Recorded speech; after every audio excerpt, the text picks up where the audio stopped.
नमस्कार। आज के इस एक्सप्लेनर में हम बात करने वाले हैं भारत के उस हिस्से की जिसे सचमुच देश का दिल कहा जाता है, यानी हमारा मध्य प्रदेश। ये एक ऐसा राज्य है जो सिर्फ नक्शे पर ही बीच में नहीं है, बल्कि अपने शानदार इतिहास, अद्भुत वन्यजीवों और बेहद जीवंत संस्कृति से पूरी तरह भरा हुआ है। तो चलिए सीधे मुद्दे पर आते हैं। कभी सोचा है कि भारत के बिल्कुल सांस्कृतिक और भौगोलिक केंद्र में आखिर क्या बसा है? मतलब अगर हम एक पिन लें और देश के बीचों बीच लगा दें तो वहां हमें क्या मिलेगा? इस सवाल का जवाब हमें उस अनूठी विरासत की ओर ले जाता है जो असल में इस देश की धड़कन है। आज के हमारे इस सफर का नक्शा कुछ इस तरह रहेगा। हम 5 मुख्य पड़ावों से गुजरेंगे। पहला, भारत के दिल की खोज। दूसरा, उज्जैन की आध्यात्मिक गूंज। तीसरा, सदियों पुरानी विरासत और ऐतिहासिक स्थल।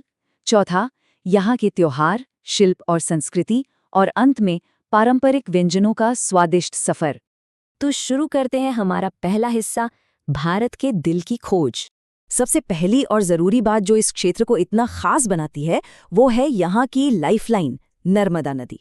अब भारत की ज्यादातर नदियां पश्चिम से पूर्व की ओर बहती हैं, है ना?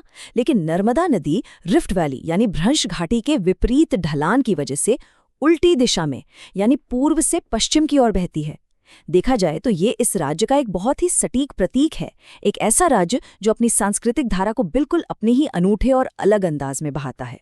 और ये स्लाइड बहुत ही शानदार तरीके से हमें दिखाती है कि यहाँ की जनसांख्यिकी कितनी विविध है। आपको जानकर हैरानी होगी कि राज्य की लगभग 21% आबादी जनजातीय समुदायों से आती है। जी हाँ, 21%।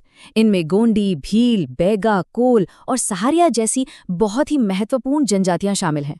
और सच कहूं तो इन विशाल समुदायों की कला, उनके लोकगीत और परंपराएं ही इस पूरे क्षेत्र की संस्कृति में असली रंग भरती हैं।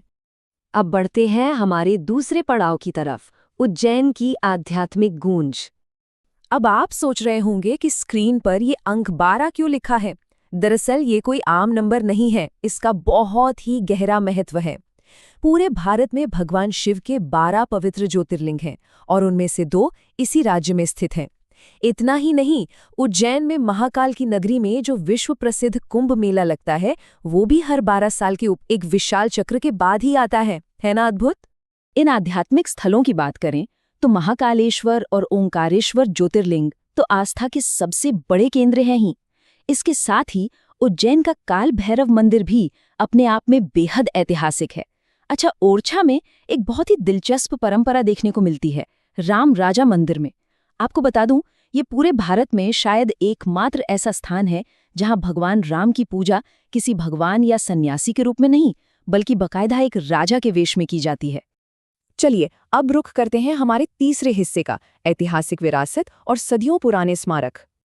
अगर हम समय के पहिए को थोड़ा पीछे घुमाएं तो हमारा ऐतिहासिक रूट कुछ ऐसा दिखेगा। सबसे पहले हम चलेंगे भीमबेटका की प्रागैतिहासिक गुफाओं की ओर, फिर सम्राट अशोक के समय का सांची का स्तूप देखेंगे। उसके बाद खजुराहो के बेहद जटिल और खूबसूरत नक्काशीदार मंदिर, और अंत में ग्वालियर का वो विशाल शाही किला जो भारत के सबसे बड़े और मजबूत किलों में गिना जाता है। इन जगहों की टाइमलाइन पर जरा एक नज़र डालिए, ये सच में हैरान करने वाली है।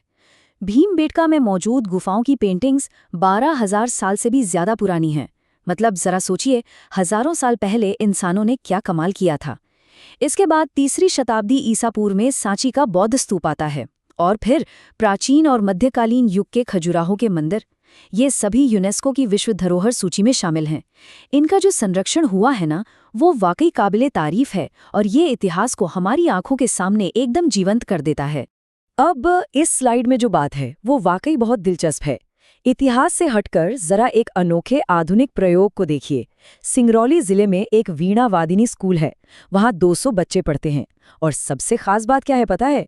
ये सभी 200 छात्र एक ही समय में अपने दोनों हाथों से बहुत ही तेजी और निपुणता के साथ लिख सकते हैं। जी हाँ, दोनों हाथों से एक साथ। पहली कक्षा से ही उन्हें ये अनोखी कला सिखाई जाती है। आगे बढ़ते हैं हमारे चौथे पड़ाव पर, मध्य प्रदेश के त्योहार, शिल्प और यहाँ की जीवन संस्कृति। इस राज्य में त्योहारों की जो ऊर्जा है ना, वो बस महसूस करने वाली चीज है।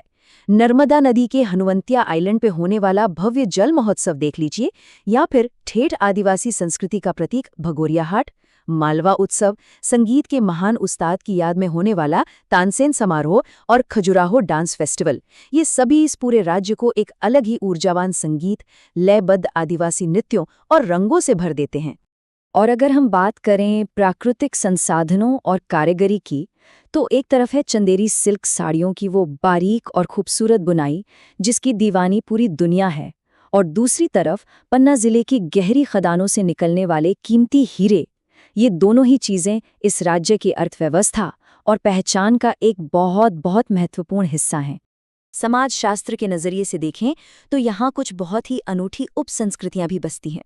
उदाहरण के लिए बैतूल जिले का राजुद समुदाय, जहाँ लोग कांटों पर लेटकर एक खास अनुष्ठान पूरा करते हैं, या फिर एक ऐसा आदिवासी समुदाय जहाँ पिता अपनी बेटी की विदाई के समय दहेज के रूप में 21 जहरीले सांप देता है। जी हाँ, सांप, क्योंकि उनका मुख्य पेशा ही सांप पकड़ना है और उनका मानना है कि ऐसा न करने से रिश्ता टूट सकता है। ये चीज़ें वाकई हमारी सोच के दायरे को बड़ा करती हैं। और अब किसी भी सफ़र का सबसे बेहतरीन हिस्सा, हमारा पांचवा और आखिरी पड़ाव, पारंपरिक और स्वादिष्ट व्यंजन। सच कहूं तो यहाँ के दिन की शुरुआत ही लाजवाब होती है। सुबह सुबह गर्मा गर्म पोहा और कुरकुरी जलेबी का नाश्ता, आहा। इसके अलावा भुट्टे का कीस, दाल बाफला और सीख कबाब जैसे लजीज स्वाद यहाँ के खाने की असली शान हैं। और जब इस शानदार दावत को ख़त्म करना हो तो भोपाल का मशहूर मीठा पान खाना तो बिल्कुल नहीं भूलना चाहिए। तो इन सभी बातों को मिलाकर ही मध्य प्रदेश की असली तस्वीर बनती है।